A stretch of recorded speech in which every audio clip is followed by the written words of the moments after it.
Hey, what's up, guys? Market is not cheap right now, but that leads to a question if you should invest or wait for another market crash. In this video, we will have Warren Buffett answering that question, then I will give you my own opinion about this matter. Stock market is very close, reaching its all-time high. As of today, S&P 500 is trading around $3,200 a share, just slightly less than 200 points from its all-time high, which happened in February 2020.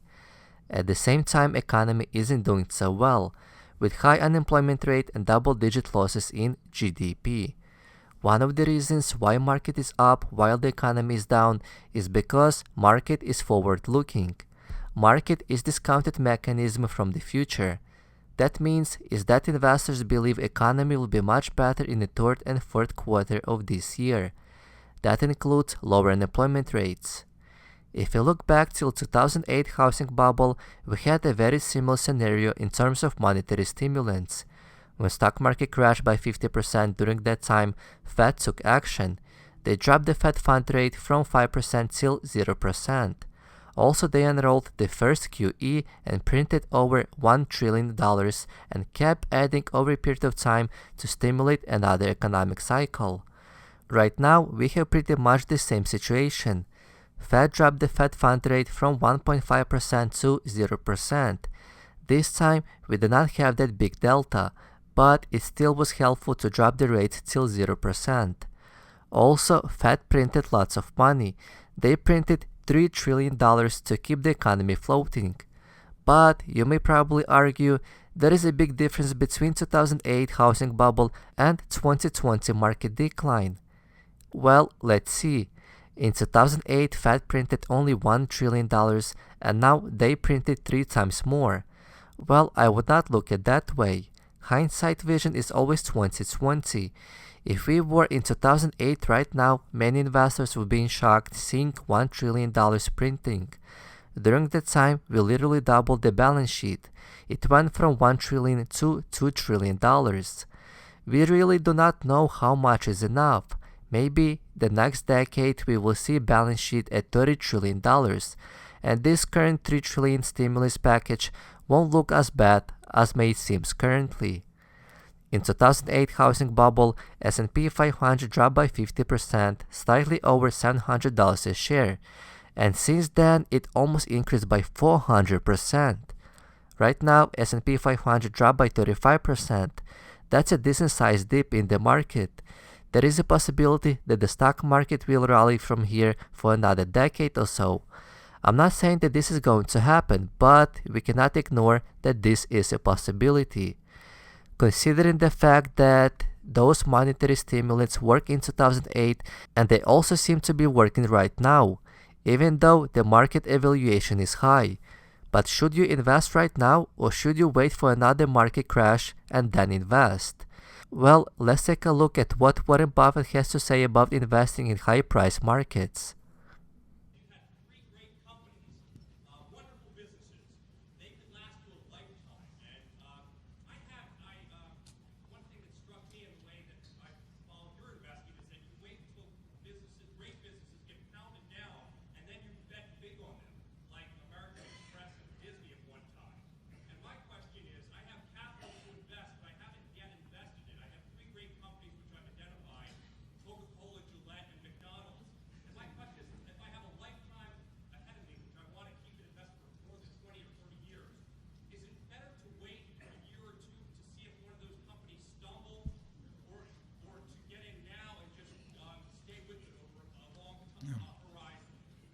Yeah. Well, I won't comment on the 3 companies that you've named, but in general terms, unless you find the prices of a great company really offensive, if you feel you've identified it, and by definition, a great company is one that's going to remain great for 30 years. If it's going to be a great company for 3 years, it ain't a great company. I mean, so you really want to go along with the idea of something that if you were going to take a trip for 20 years, you wouldn't feel bad leaving the money in with no orders with your broker and no power of attorney or anything, and you just go on the trip and you come back and it's going to be a terribly strong company.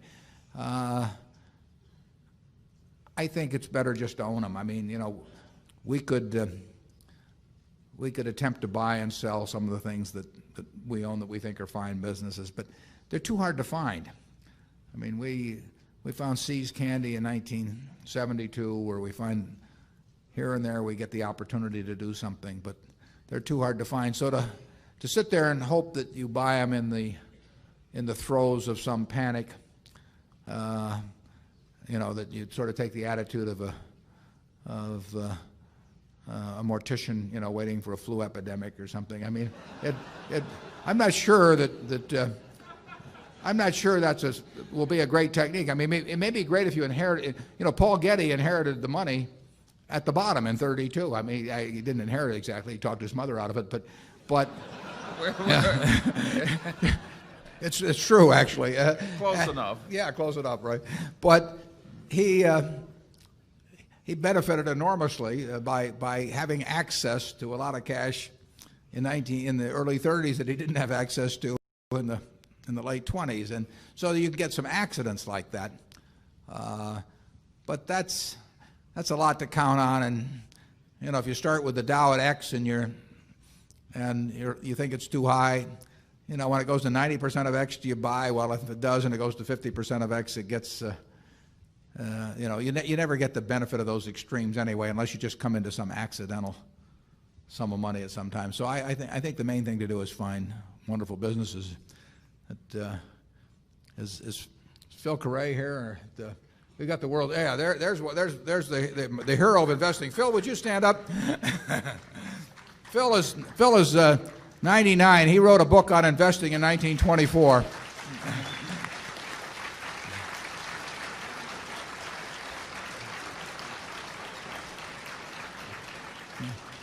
Phil has done awfully well by finding businesses he likes and sticking with them and not worrying too much about what they do day to day. There's going to be I think there's going to be an article in the Wall Street Journal about Phil on May 28th, and I advise you all to read it. You'll probably learn a lot more with him by coming to this meeting. But it's that approach of buying businesses. I mean, let's just say there was no stock market, and the owner of the best business in whatever your hometown is came to you and said, "Look,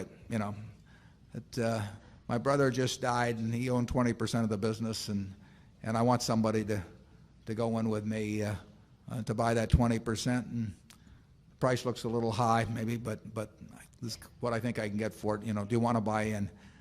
I think if you like the business and you like the person who's coming to you, and the price sounds reasonable, and you really know the business, I think probably the thing to do is to take it and don't worry about how it's quoted. And it won't be quoted tomorrow or next week or next month. I think people's investment would be more intelligent if stocks were quoted about once a year, but it isn't going to happen that way. So, and if you happen to come into some added money at some time when something dramatic has happened, I mean, we did well back in 1964 because American Express ran into a crook. We did well in 1976 because Geico's managers and auditors didn't know what the loss reserve should have been the previous couple of years. So we've had our share of flu epidemics, but you don't want to spend your life waiting around for them. If you find a great investment that will last you for 30 years, by definition, it's a great investment. So you should definitely dip your toes into the water. Maybe at the high evaluation, you won't want to jump all the way in at one time.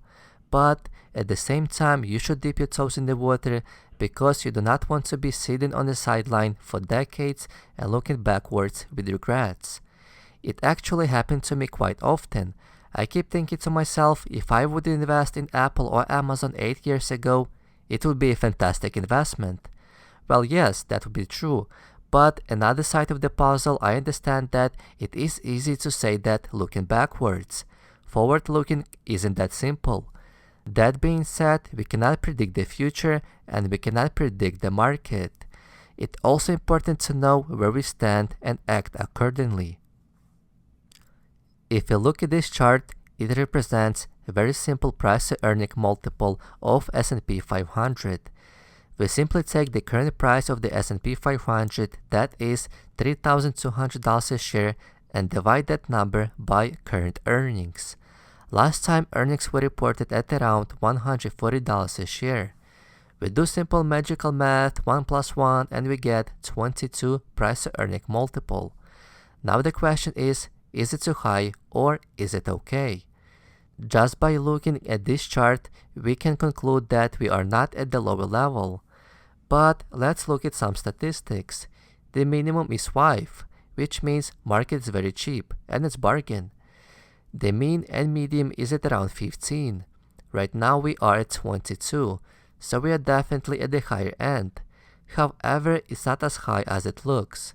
In 2000's dot-com bubble, PE ratio was at 45, and in 2008 housing bubble, PE ratio was at staggering 120. This chart doesn't do the justice to include that number into the chart. It would look ridiculous. If you find great investment at a reasonable price, start buying slowly. Move forward, but with caution. As Charlie Munger once said, we have to keep swimming with or without a tie. Even though Warren Buffett isn't buying anything right now, he has around $137 billion in cash. But let's not forget that he also has $350 billion invested into the market. That is 72% of Berkshire Hathaway market capitalization invested in market, while other 28% is in cash. It's not like he liquidated entire company and went straight into cash. He built that cash position over a decade, and it was not intentional. Let me know what you guys doing right now. Are you buying or selling assets? Leave your thoughts in the comment section below, hit that like button, and subscribe if you haven't.